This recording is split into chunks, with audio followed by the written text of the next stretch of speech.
La Gen Z malgache aurait-elle réussi à renverser le président? Avec cette vidéo, je suis en train de commenter l'histoire en direct. Je suis en train de faire de l'histoire du temps présent. Un peu comme Hérodote, considéré comme le père de l'histoire, mais aussi de la géographie, avait fait à son époque avec les guerres médiques. Mais commenter l'histoire, qui est en train de se passer au moment où on parle, appelle à la prudence. Donc, on va essayer d'être prudent. Depuis hier après-midi, des rumeurs circulent et affirment que le président serait en fuite.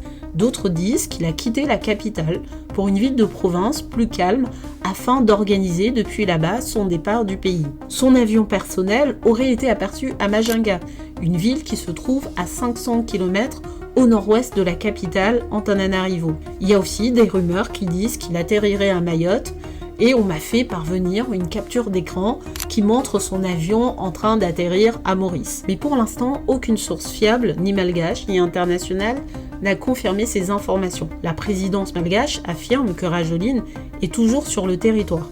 Et le Premier ministre a appelé au calme et à la réconciliation. On est donc dans une situation floue et un petit détail pourrait encore plus compliquer la situation. André Rajoelina est binational, franco-malgache, ce qui est normalement interdit pour un chef d'État malgache. Or, la France a une obligation diplomatique et morale de protéger ses concitoyens en danger à l'étranger. Et donc, géopolitiquement, la France, hors considérations liées à des sauvegardes d'influence, la France-Afrique par exemple, est peut-être contrainte d'y jouer un rôle. Et quel rôle joue-t-elle ou jouera-t-elle si c'est le cas ?